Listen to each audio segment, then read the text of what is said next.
물권법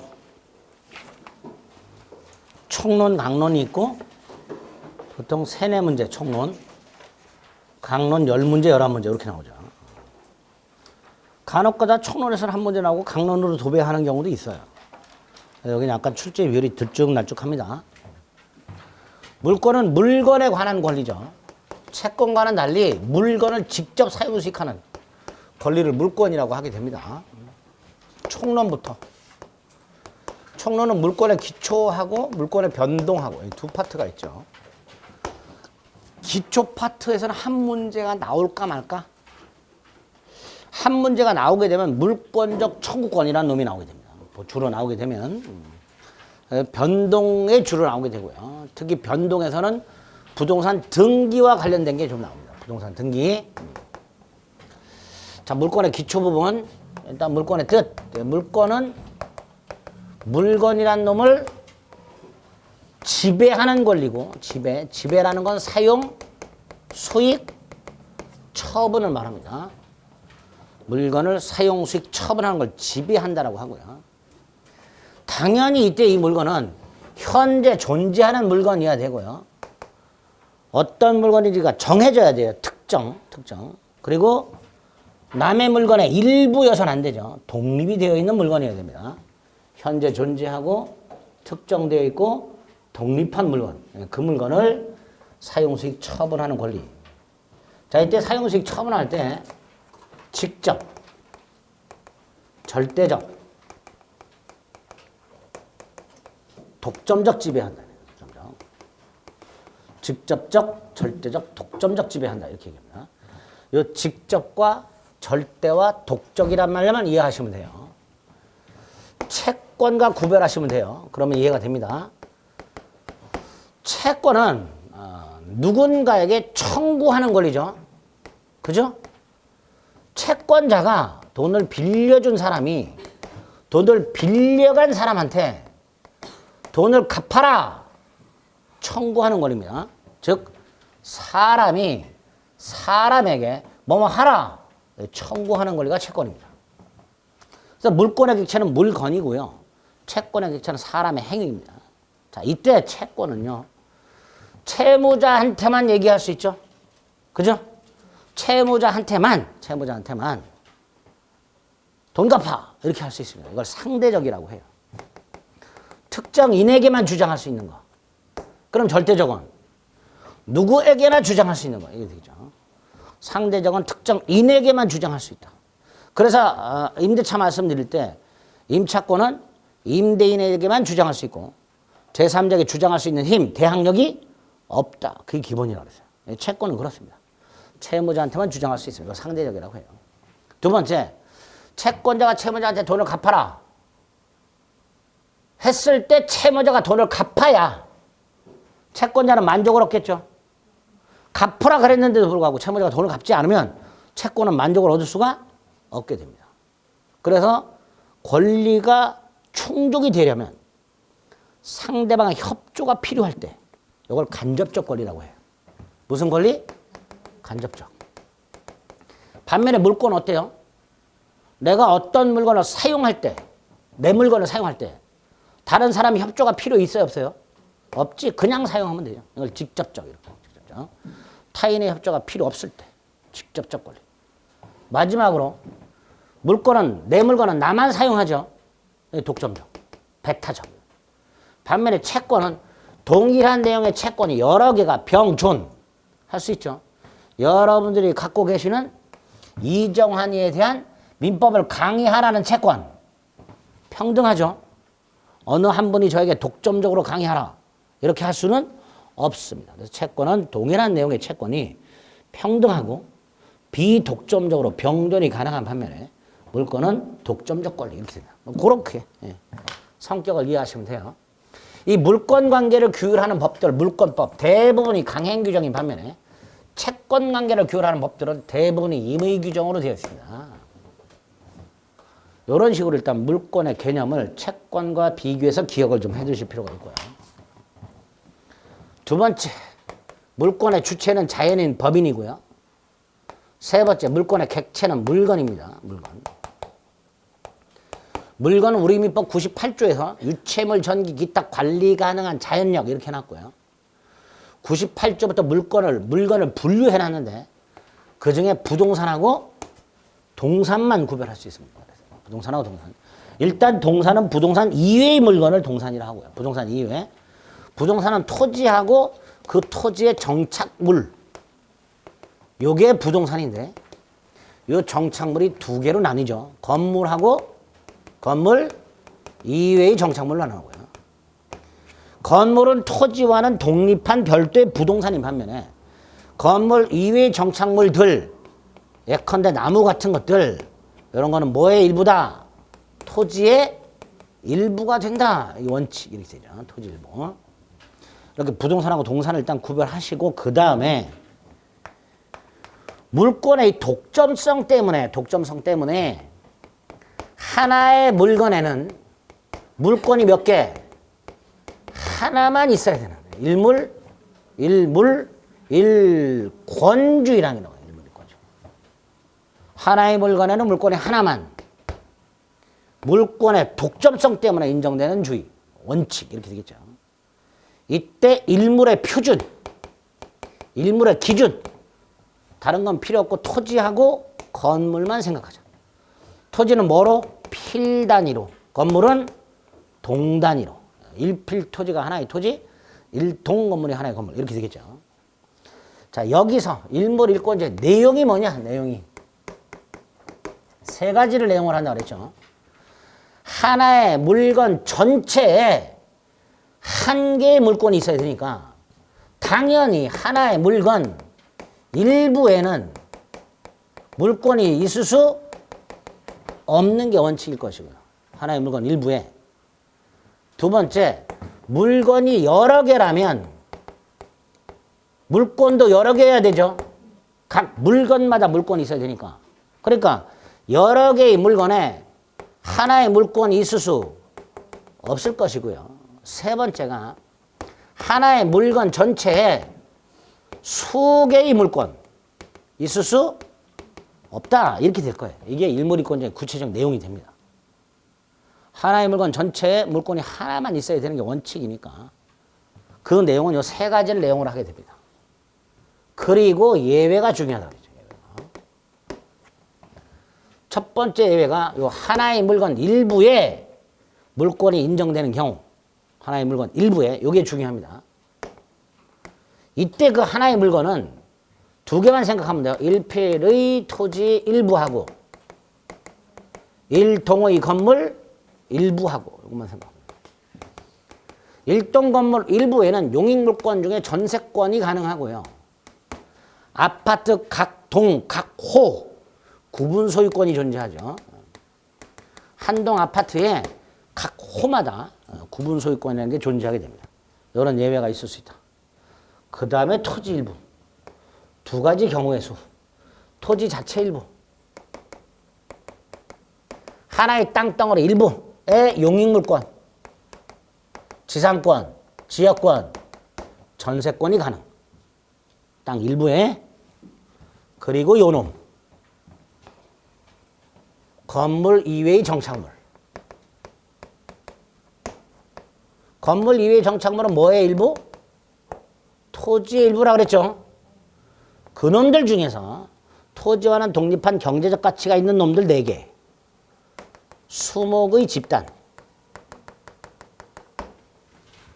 소나무 1000그루, 수목, 금강송 1그루, 미분리 과실, 사과나무에 달려있는 사과, 무, 배추 같은 농작물, 내놈, 토지의 정착물로 봅니다. 정착물로 보지만 건물은 아니죠. 이것들은 원래는 토지의 일부여야 되는데 토지와는 별도로 물권의 객체를 할 수 있도록. 그래서 수목의 집단은 임목에 관한 법률이 마련이 되어 있고요. 이 임목에 관한 법률에 따라서 토지나 건물처럼 등기부를 만들 수가 있어요. 등기. 이걸 임목등기부라고 합니다. 이렇게 임목등기부가 마련이 되면 그 수목의 집단에 대해서 소유권, 저당권이 가능합니다. 소유권, 저당권. 요 세 놈은 수목이 일단 미불리고 하시는 명인방법이라고 이름표를 붙이거나 울타리를 치고 편말을 박아가지고 거기다 소유자 이름을 기재하는 방법에 의해서 소유권의 객체를 할 수 있습니다. 근데 명인방법은 등기는 아니죠. 그러니까 저당권은 안 됩니다. 명인방법을 통해서 소유권만 된다는 거예요. 마지막으로 농작물은 무조건 경작자에게 별도의 소유권을 인정합니다. 이때 경작자는 뭐 타인 토지에 무단으로 경작했다 이런 거 안 따집니다. 무조건 경작자에게 소유권을 인정하고요. 이 경작자는 명인방법도 필요가 없습니다.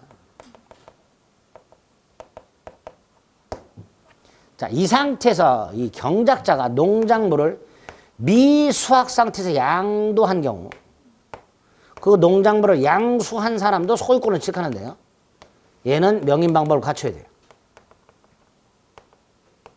농작물을 샀다면 그 농작물 주위에 울타리를 치고 편말을 박아가지고 내 거다 라는 걸 밝히면 됩니다.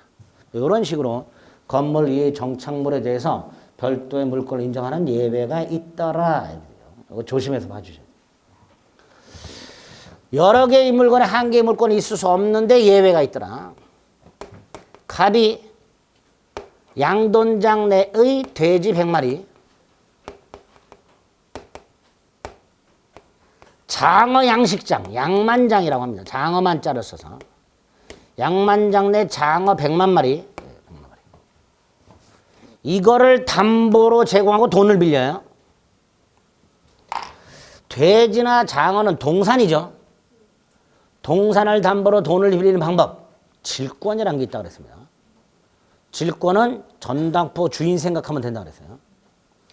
결국 동산을 담보로 돈을 빌리려면 전당포에다가 물건을 갖다 맡기고 돈을 빌려야 돼요. 그럼 돼지 100마리나 장어 100만 마리를 담보로 제공하고 돈을 빌릴 때도 돼지 100마리나 장어 100만 마리를 전당포 주인한테 갖다 맡기고 빌려야 돼. 그게 민법이에요. 불가능하죠. 불가능하지. 그래서 갑이 을로부터 돈을 빌리면서 이걸 담보로 제공하되 이렇게 약정을 합니다. 돼지나 장어 100만 마리의 점유를 넘기지 않아 얘한테. 얘가 계속 길러. 대신 돈을 못 갚으면 요놈들의 소유권을 넘겨주기로 해. 그러면 을은 갑이 돈을 갚지 않았을 때 돼지 100마리 또는 장어 100만 마리의 소유권을 취득하게 되지. 그죠? 그런 권리를 동산, 양도, 담보권이라고 불러요. 뭐라고 부른다고요? 동산, 양도, 담보권. 채권자 을은 저 돼지 100마리나 뱀장어 100만 마리에 대해서 동산, 양도, 담보권이라는 권리를 갖고 있다가 나중에 갑이 돈을 갚지 않으면 그 동산, 양도, 담보권을 행사해서 소유권을 가져오게 됩니다. 이때 이 동산, 양도, 담보권도 물권인데 우리 대법원이 인정하고 있는 관습법상 물권인데 돼지가 100마리니까 양도, 담보권이 100개냐? 뱀장어가 100만 마리니까 양도, 담보권이 100만 개냐? 아니다. 우리 대법원에 의하면 이런 증감 변동하는 동산들, 증감 변동하죠. 다 자라면 내다 팔고 새끼 돼지 집어넣고 내용물이 증감 변동하죠. 이런 증감 변동하는 동산들을 장소, 종류, 수량을 지정하면 세 가지 방법. 종류, 돼지 또는 장어.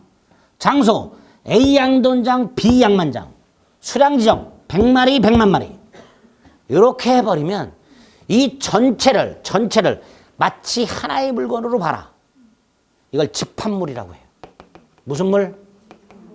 이 집합물 전체 하나의 동산양도담보권이 성립한다. 집합물 전체 하나의 동산양도담보권이 성립하게 됩니다.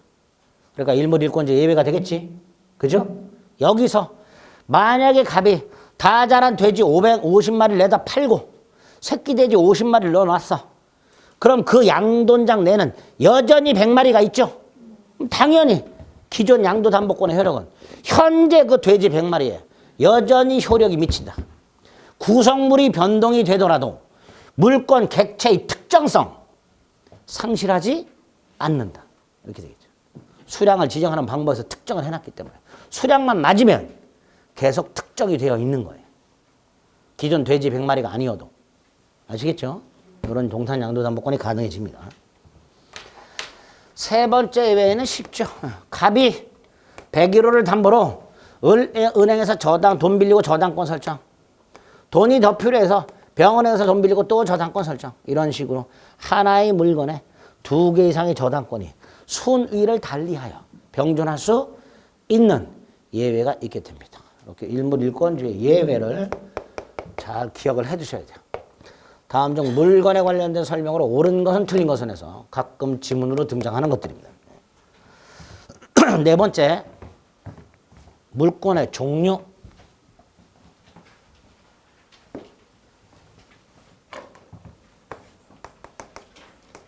(185조) 조문이 있죠. 물건은 법률 또는 관습법에 의하는 외에는 임의로 창설하지 못한다. 임의로 마음대로 창설, 만들지 못한다. 이걸 물권 법정주의. 물건을 함부로 만들어내지 말아라 이런 뜻입니다. 새로운 종류 만들어내지 말고 이런 뜻이에요. 185조 조문. 일단 법률. 국회 재정법을 말한다 그랬죠. 대한민국 법률에는 크게 광의의 법률과 협의의 법률이 있고요. 협의의 법률은 국회에서 만든 법만을 말합니다. 광의의 법률은 국회 재정법 플러스 대통령이 만드는 시행령, 각부 장관이 만드는 시행규칙, 지방의회가 만드는 조례 등등이 포함이 돼요. 그런데 185조에서 말하는 법률은 협의의 법률, 즉 국회 재정법만을 말합니다. 두 번째, 관습법.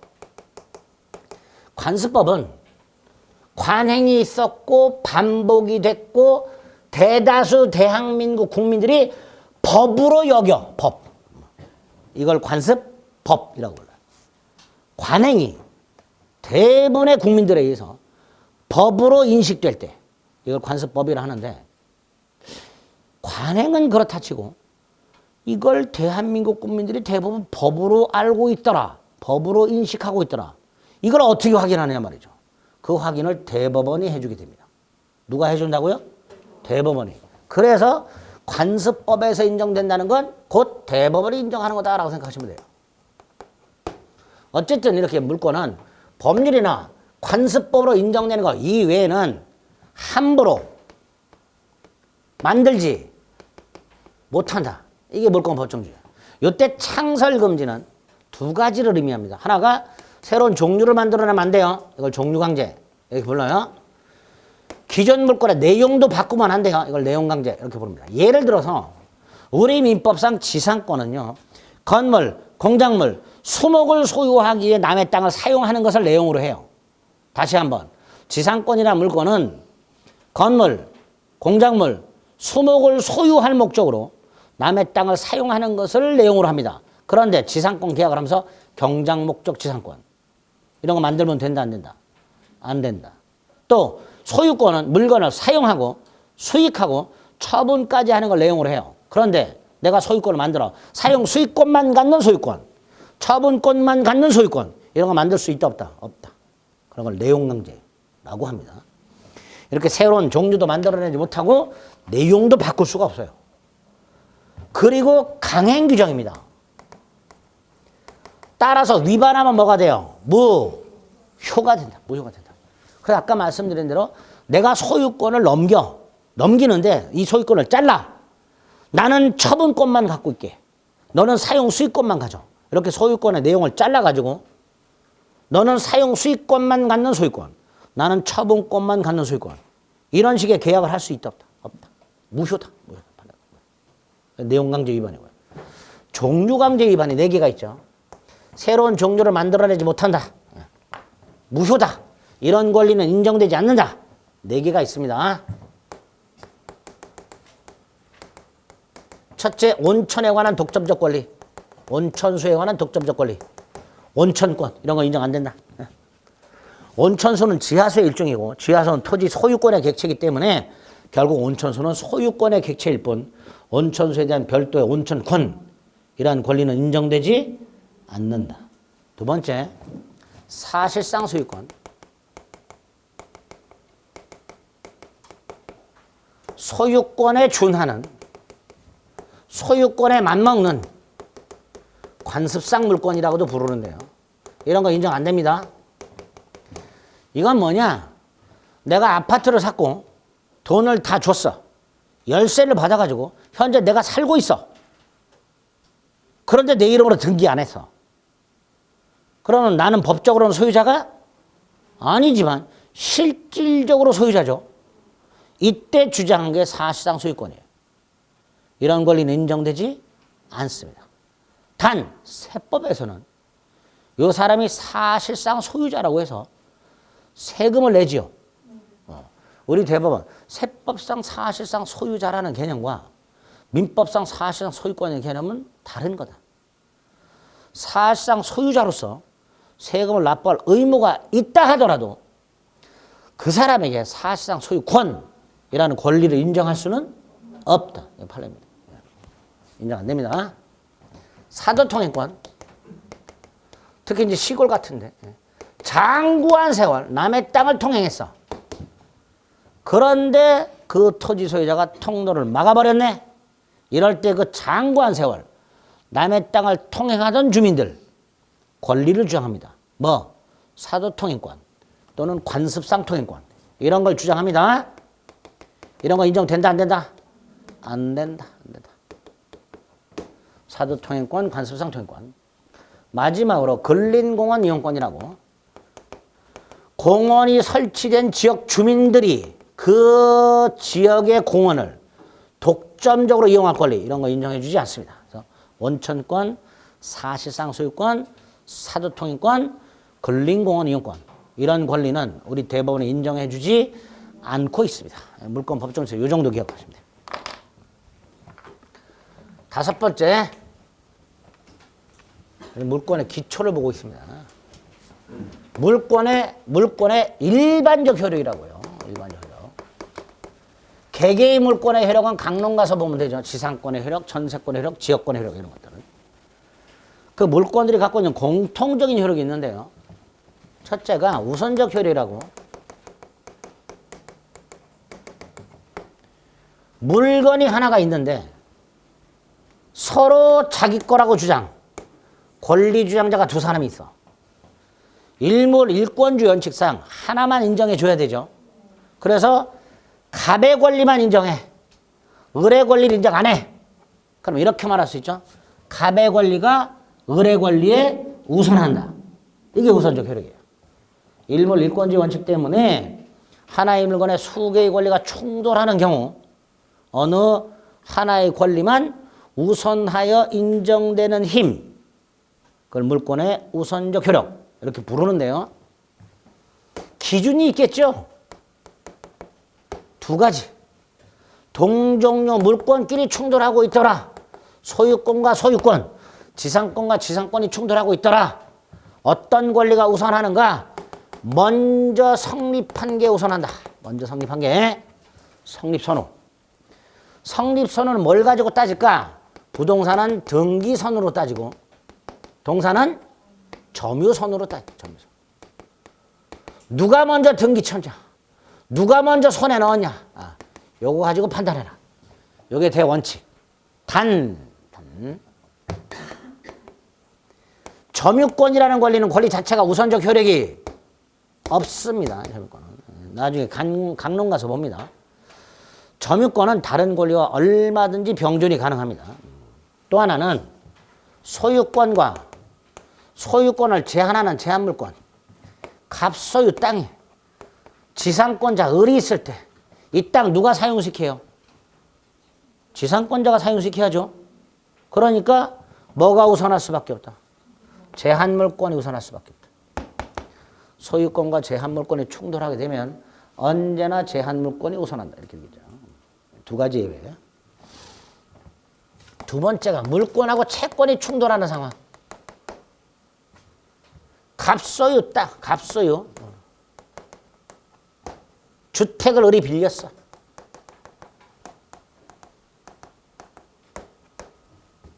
그 주택을 병한테 팔았어. 그 병이 소유권 취득했어.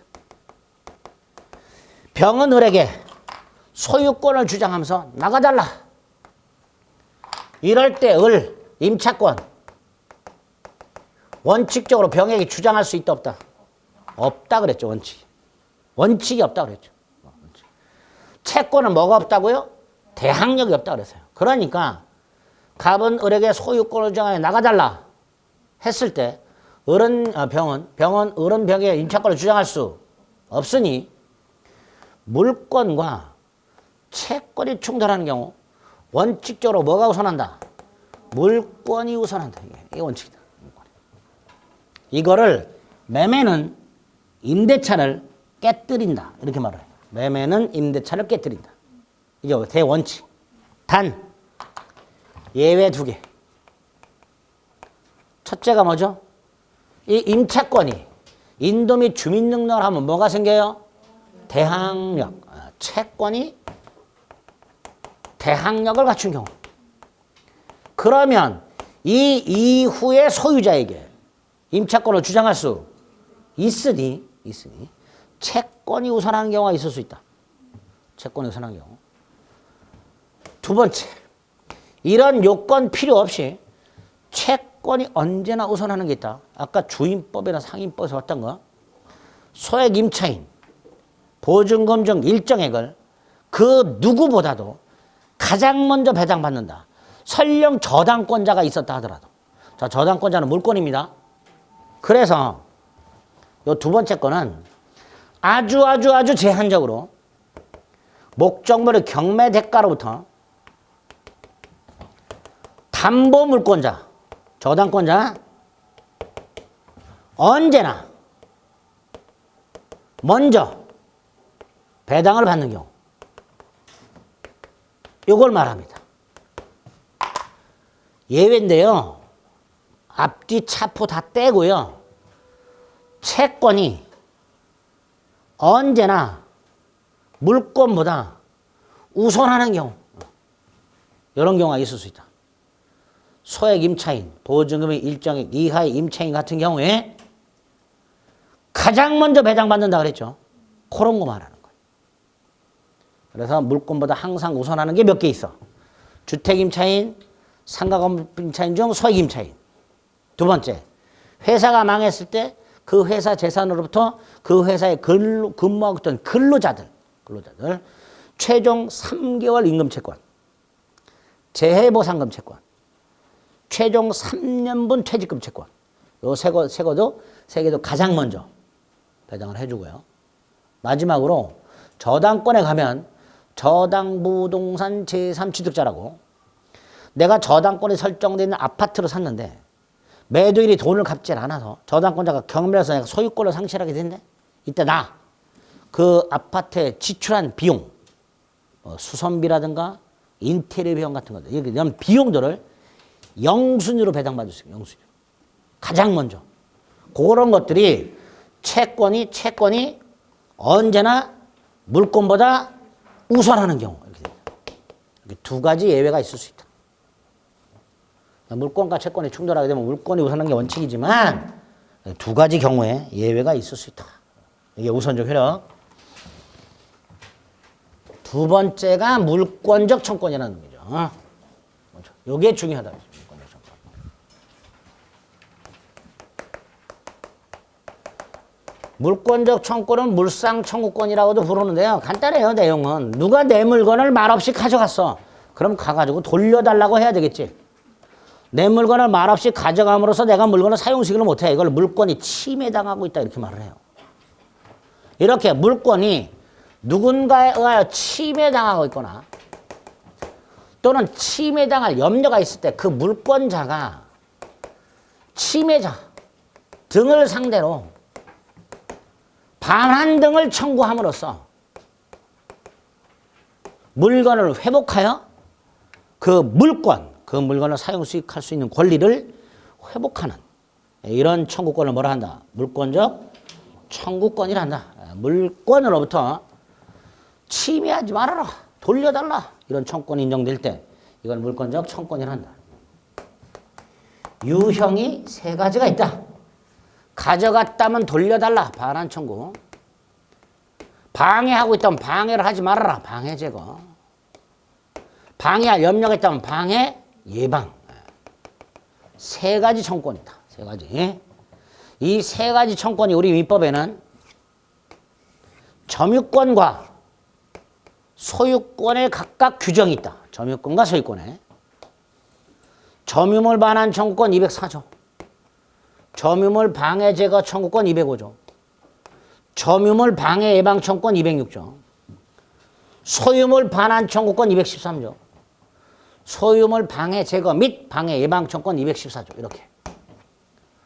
세 가지 종류의 물권적 청구권이 두 세트가 규정이 되어 있다. 두 세트가. 그리고 소유권에 있는 이 물권적 청구권을 소유권 이외의 다른 물권, 예를 들어 지상권, 여기에 준용, 갖다 써라 이렇게 돼 있어요. 준용한다는 건 조문을 빌려 써라, 이게 준용이에요. 몇 조를 갖다 써라, 이게 준용입니다. 이렇게 되어 있습니다. 따라서 지상권 등은 따로 물권적 청구권 규정이 없고요. 준용 규정을 만들어 놨습니다. 여기서 두 가지 조심하자. 유치권이라는 물권과 질권이라는 물권은 준용하라 라는 규정이 없다. 그 말은 유치권이나 질권이라는 물권은 침해되더라도 물권적 청구권이 인정된다 안 된다? 안 된다라는 뜻이에요. 준용하라는 규정이 없으니까. 자, 이때 우리 대법원 질권은 해석상 인정해 준다. 질권은 규정은 없지만 물권적 청구권을 부정할 이유가 없다. 이유가 없다. 해석상 인정해 준다. 반면에 유치권은 끝내 물권적 청구권이 인정되지 않는다. 유치권이 침해가 되면요. 유치권이 침해되면 반드시 동시에 점유권도 침해가 돼요. 따라서 유치권이 침해되었을 때는 유치권이 아니라 점유권에 기초해서 점유물 반환 청구 등을 하면 충분하다. 굳이 유치물 반환 청구 이런 걸 인정할 필요는 없다. 유치권 자체는 물권적 청구권이 인정되지 않습니다. 두 번째, 지역권이라는 물권과 저당권이라는 물권은 213조를 적용하지 않고요. 14조만 적용합니다. 그 말은 지역권자나 저당권은 물권적 청구권 자체는 인정되지만 그 물권적 청구권 중에서 뭐만 인정 안 된다? 반환 청구권만 인정되지 않는다. 이런 뜻입니다. 지역권, 저당권 조심하셔야 돼요. 일단 이렇게 우리 민법이 규정이 되어 있고요. 그 다음에 지금 우리 민법이 점유권에 기초한 물권적 청구권과 소유권에 기초한 물권적 청구권 따로 규정해놨죠. 그리고 소유권에 있는 걸 다른 물권에 준용하라고 돼 있죠. 그럼 결국 우리 민법은 물권적 청구를 크게 점유권에 기초한 물권적 청구권과 나머지 이렇게 구별하고 있는 거예요. 그리고 그 내용을 보면 204조와 213조 예를 들어서 요건이 완전히 달라요. 204조는 점유 침탈을 요건으로 하고요. 1년 내 행사라 뭐 이렇게 돼 있어요. 근데 소유권은요. 침탈을 요건으로 하지 않고요. 몇 년 내 하라 이런 것도 없어요. 결국 점유물 반환 청구권과 소유물 반환 청구권은 같은 권리, 다른 권리. 다른 권리. 그러면 점유물 반환 청구 소송과 소유물 반환 청구 소송도 같은 소송, 다른 소송. 전혀 다른 소송. 그래서 208조에서 나중에 점유권 가서 볼 겁니다. 점유권에 기초한 소송과 소유권 등 본권에 기초한 소송은 서로 영향을 미치지 않도록 규정을 할 거예요. 별개의 소송이니까. 2항에서는 점유권에 기초해서 소송을 제기했을 때 점유물 반환 청구 소송을 제기했을 때 소유권 따위가 있냐 없냐 본권에 의한 이유로 재판하면 된다 안 된다? 안 된다. 이게 208조 1항과 2항입니다. 쉽게 생각하세요. 점유물 반환 청구 소송과 소유권 등 본권에 기초한 소송은 전혀 별개의 소송이다. 따라서 서로 영향을 미치지 않는다. 또 점유권에 기초해서 소송을 했으면 그 점유권만 가지고 재판을 해야지 소유권 등 본권 있냐 없냐 가지고 재판하면 된다 안 된다? 안 된다. 결국 점유권과 나머지 권리를 명확하게 구별하라 라는 취지의 208조 조문도 있습니다. 세 번째, 물권적 채권의 행사기한 요건. 이 행사 요건은요, 침해 원인 때문에. 침해 원인 때문에.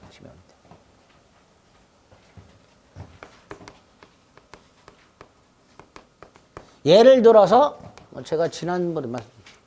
갑수유 땅에 있던 아름드리 나무가 간밤에 을소유 땅으로 쓰러져 가지고 을의 토지 소유권이 방해를 당하고 있다.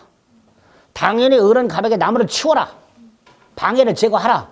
청구하겠지요. 자, 이때 나무가 쓰러져 가지고 을 토지 소유권을 방해하는 원인 두 가지가 있을 수 있다. 불가항력적인 경우, 태풍에 의해서 쓰러진 경우. 또 하나는 갑이 을 엿먹으라고 하고 일부러 쓰러뜨린 경우, 고의 또는 과실. 불가항력적으로 을의 토지 소유권이 방해당하는 경우가 있을 수 있고, 방해자의 고의 과실에 의한 방해가 있을 수 있고, 이렇게 침해 원인을 둘로 나눴을 때 물권적 청구는 침해 원인을 묻지 않고 인정된다. 태풍에 의해서 쓰러졌던, 갑이 일부러 쓰러뜨렸던 을은 갑에게 가져가라 청구할 수 있다. 물권적 청구는 침해 원인을 묻지 않는다. 이 첫 번째. 두 번째, 어찌됐건 을은 이 나무로 인하여 땅을 사용을 못하니까 그만큼 손해가 생겼죠. 즉 물권적 청구권 외에 손해배상 청구의 문제가 추가적으로 있을 수 있는데, 불가항력적으로 침해되었을 때는 갑의 잘못이 없으니까 당연히 손해배상을 청구할 수 없겠지만, 갑의 고의 또는 과실에 의한 방해가 있다면 당연히 갑에게 뭐 할 수 있다? 손해배상을 청구할 수 있다. 이렇게 되겠죠. 그래서 물권적 청구는 침해 원인을 불문한다는 거. 두 번째, 침해자의 고의 과실이 있다면 물권적 청구는 외에 플러스 뭐도 인정된다는 거. 손해배상 청구도 인정된다는 거. 세 번째, 불가항력적 침해의 경우는 뭐가 인정된다? 뭐만? 물권적 청구권만 인정되니까 물권적 청구권이 언제나 손해배상 청구권을 수반하는 것은 아니다. 이런 말이 나올 수 있겠죠. 그죠? 물권적 청구권에 언제나 손해배상 청구권이 포함되는 것은 아니다. 이런 뜻입니다. 세 가지를 기억하시면 됩니다. 네 번째, 성질. 물권으로부터 파생되기 때문에 물권의 성질이 있고요. 사람에게 뭐뭐 하라고 청구하는 권리이기 때문에 채권의 성질도 있게 됩니다. 물권의 성질과 채권의 성질을 다 가지고 있는데요. 여기서 이 물권의 성질이 뭐냐? 이 물권적 채권을 파생시킨 물권과 운명을 같이 하는 성질. 이게 물권의 성질입니다. 이런 판례가 있죠. 갑소유 땅에 을이 무단으로 건물을 진 경우, 갑은 을의 무단 건물로 인하여 땅 사용을 방해당하고 있겠죠. 그러니까 당연히 갑은 토지 소유권에 기초하여 을에 대해서 건물 철거 및 토지 반환을 청구하게 됩니다. 이때 건물 철거 청구권이 방해 제거 청구권이고요. 토지 반환 청구권이 말 그대로 반환 청구권이 됩니다. 그런데 이 건물 철거 청구권이나 토지 반환 청구권은 토지 소유권에 기초한 청구권이죠. 그러니까 갑이 만약에 땅을 병한테 양도했다면, 그래서 소유권이 병에게 넘어갔다면 소유권만 넘어간 게 아니라 소유권에 기초한 뭐도 넘어간다? 물권적 청구권도 넘어가게 됩니다. 따라서 소유권을 상실한 전소유자는 더 이상 을을 상대로 철거 청구 따위를 할 수 없다. 이렇게 됩니다. 여기 물권과 운명을 같이 한다 이런 뜻이에요. 설령 갑과 병이 계약 당시에 건물은 갑이 철거해서 땅을 넘겨주기로 약속을 했다. 즉 철거 청구는 갑이 하기로 약속을 했다. 하더라도 못한다. 소유권을 넘기면서 소유권에 기초한 물권적 청구권만 전 소유자에게 유보시켜 전 소유자로 하여금 행사하게 하는 것은 있을 수 없다. 물권과 물권적 청구권 운명을 같이 하기 때문에. 예? 소유권을 상실한 전 소유자는 더 이상 물권적 청구권 행사할 수 없다. 이렇게 되죠. 성질에서 기억하셔야 돼요. 다섯 번째, 누가 행사하죠? 현재 물권자. 누가 한다고요? 현재 물권자. 그러면 갑소유 건물이 있고요. 이거를 을에게 팔았어요. 팔았는데 등기는 아직 안 했어. 을이 아직 등기는 안 했어. 우리 186조에 의하면 계약을 통해서 부동산 소유권을 취득하려면 반드시 뭐 해야 된다? 등기. 근데 을은 등기 안 했어. 등기 안 했으니까 을은 건물 소유권이 있다 없다? 없지요? 자, 없어요. 자, 요때 이 건물에 무단점거자 병이 있더라. 무단점거자 병. 이때 을이 병에게 건물 소유권에 기초하여 나가달라. 명도 청구할 수 없다. 없다. 을은 건물 소유자가 아니니까. 누가 해야 돼요? 현재 소유권을 갖고 있는 갑이. 예? 갑이. 그리고 을은 갑을 대위하여 청구할 수 있을 뿐이다. 을이 직접 청구 못합니다. 을은 현재 소유자가 아니니까. 누구에게? 대원칙 현재 점유자, 현재 침해자, 현재 방해자, 현재 방해할 염려가 있는 자, 얘를 상대로 물권적 청구권 행사해야 돼요. 자, 첫째, 점유 보조자는 된다 안 된다?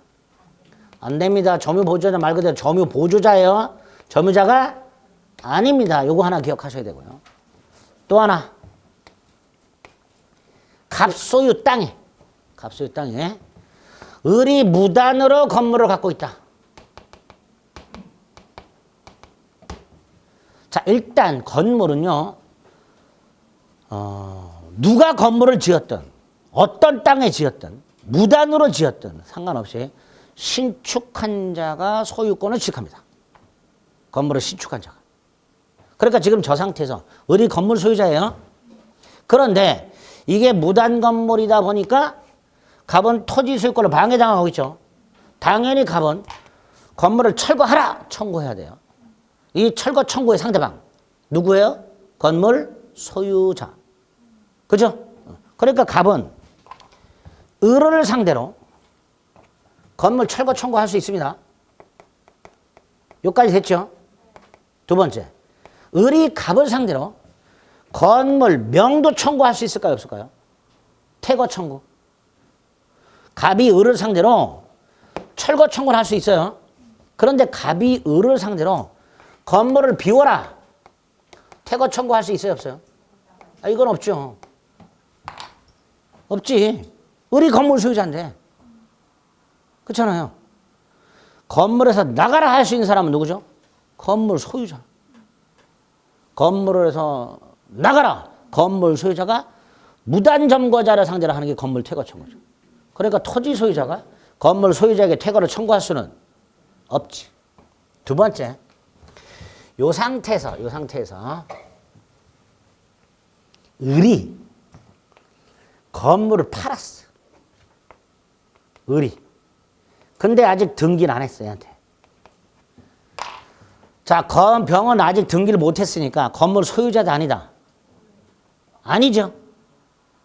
예? 따라서 병은 건물을 철거할 권한이 있다 없다? 병. 다시 한번. 을이 무단으로 건물을 지어서 사례 형태로 이렇게 나와요.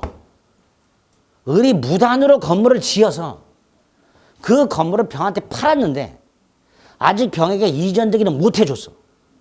그럼 이때 병은 아직 건물 소유권을 취득하지 못했죠. 자, 이때 병. 건물을 철거할 권한이 있을까요? 없을까요? 이게 왜 중요하냐면 갑이 건물을 철거 청구할 때 그 상대방은 건물을 철거할 권한이 있는 자예요. 있는 자. 예를 들어서 누군가가 저한테 이 건물을 철거하라고 청구하면 저는 이거 철거할 수 있어요, 없어요? 없잖아. 저는 이 건물에서 아무런 권리가 없어요. 제가 어떻게 철거를 해? 그러니까 건물 철거 청구라는 물권적 청구의 상대방은 건물을 철거할 권한이 있는 자. 누구예요? 건물 소유자를 상대로 철거를 청구해야 돼요. 그래서 갑은 을을 상대로 철거를 청구한다 그랬어요.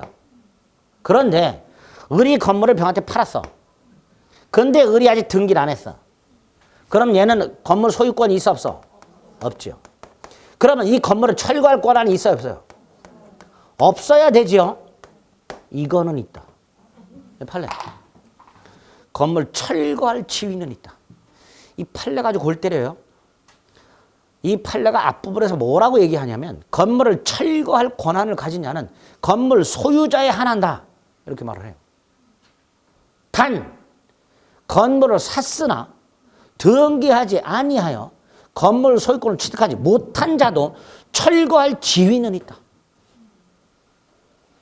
이런 뜻이에요. 판례는. 병은 소유권은 없으나 소유권은 있다. 이 말하고 똑같은 거예요. 그렇죠? 말을 바꿨을 뿐이에요. 살짝. 왜 그랬냐? 얘가 건물을 팔아먹고 잠수 탔어요. 을을 찾을 수가 없어. 을을 상대로 철거를 청구해야 되는데 을을 찾을 수가 없어. 그래서 부득 병을 상대로 철거를 청구했어요. 이 법원은 안 받아줘야 되잖아요. 근데 갑이 불쌍해. 을을 찾을 수가 없어. 그러니까 고민하다가 판결을 합니다. 건물을 철거할 수 있는 사람은 건물 소유자에 한한다. 그래서 건물을 양수했으나 등기하지 않은 자는 소유권이 없다. 여기까지는 갑이 실망을 했겠지. 근데 반전. 병은 소유권은 없지만 철거할 지위는 있다. 따라서 병을 상대로 뭐 할 수 있다? 철거 청구할 수 있다. 아주 중요하죠. 철거 청구할 수 있다.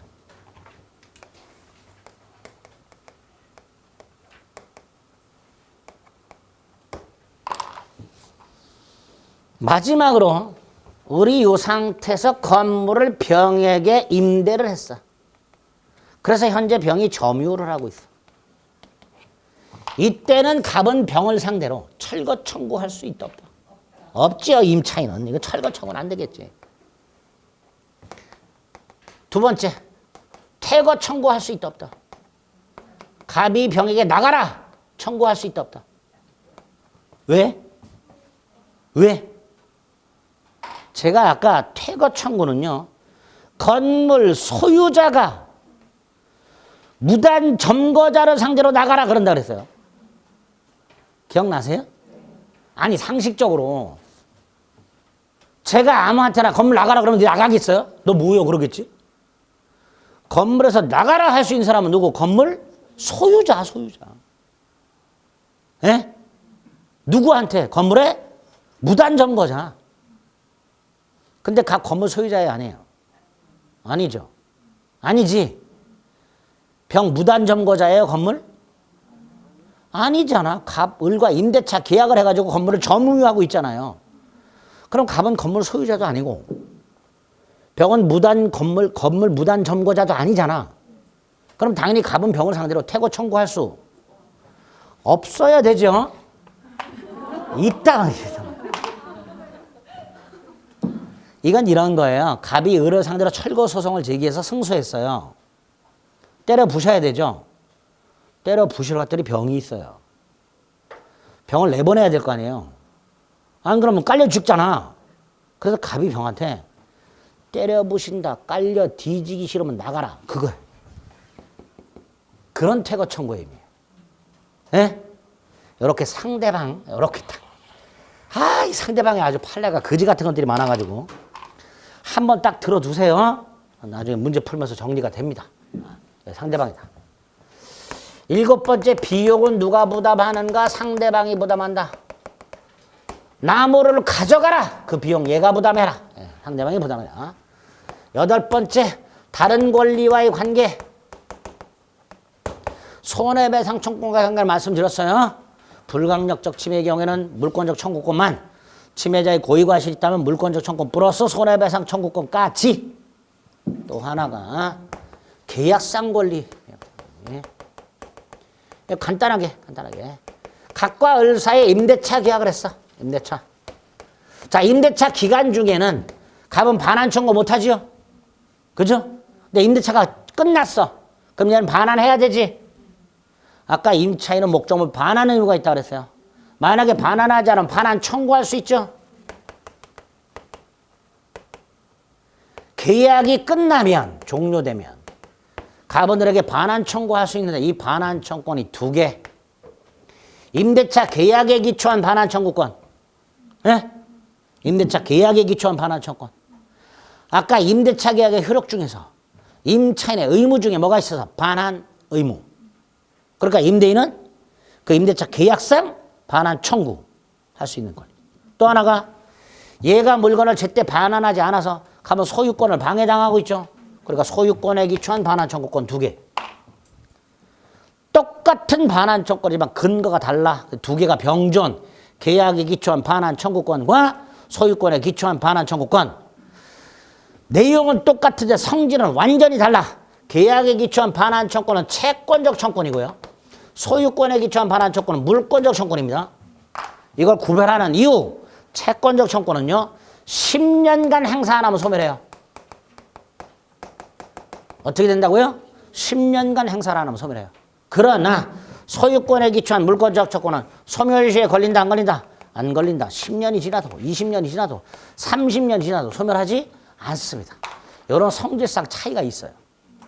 그래서 계약관계가 종료가 되면 계약에 기초한 청구권과 소유권에 기초한 물권적 청구권 두 개가 병존. 네? 요거 기억해 두셨다가 나중에 저당권 가서 한번 써먹을 겁니다. 그때 기억이 나셔야 돼. 네? 지금처럼 눈 뜨지 마세요. 그때 가서 얘기했을 때. 네? 그때 가서 네가 언제 그랬냐 그러지 마세요. 정확하게 기억을 해두셨다가 저당권 가서 확인하겠습니다. 자, 166페이지부터 자만 올 때 읽어보시면 되고요. 168페이지 일물 일권주의. 의의가 있고 내용이 있죠. 토지 동그라미 1, 2. 건물 동그라미 1, 2. 다음 페이지 수목. 거기에 있는 내용들 쭉쭉. 동그라미 2번 기억까지. 니은의 명인 방법의 모습 같은 건 몰라도 됩니다. 오른쪽에 농작물 마지막으로 확인하시면 됩니다. 여기 있는 건 자만 올 때 읽어보시면 돼요. 172페이지 2페이지 물권 법정주의 조문 확인하시고 위에 동그라미 1번 양가로 3번에 동그라미 1, 2 2의 기억 니은 니은 밑에 판례 아까 소유권 물권의 종류 안 봐도 되고요. 다음 페이지 부정한 사례 4개 그것만 머릿속에 넣자. 부정한 사례 4개 물권의 우선적 효력 1번 물권끼리 1, 2, 3 2번 채권과 물권 원칙 물권이 우선 예외 2개 동그라미 1 동그라미 2 다음 페이지 물권적 청구권 의의가 있고 손해배상 청구권과 구별하자. 양가로 1 양가로 3 종류가 쭉 나오죠. 그 박스 안에 있는 것만 확인하자. 특히 오른쪽에 1, 2 박스 안에 1, 2 그것만 확인하자.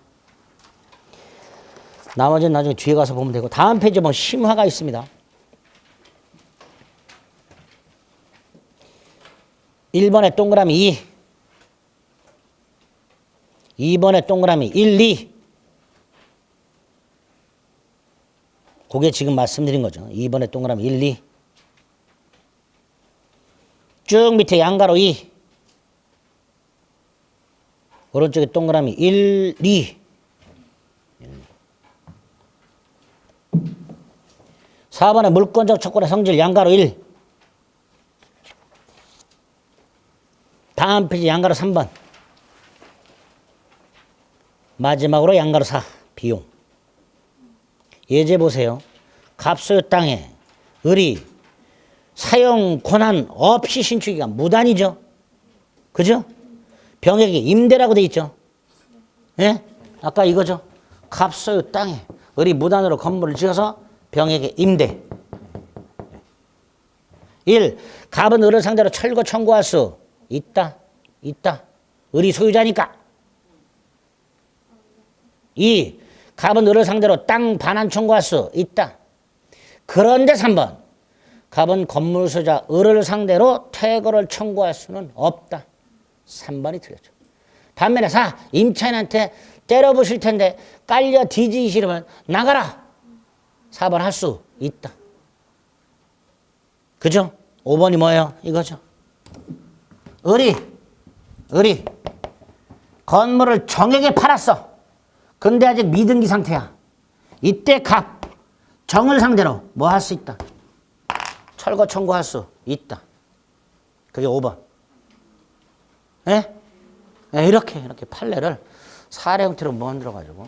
그래서 물권적 청구 문제가 사례로 나오게 되면 되게 어려워요. 판례를 섞어갖고 내기 때문에.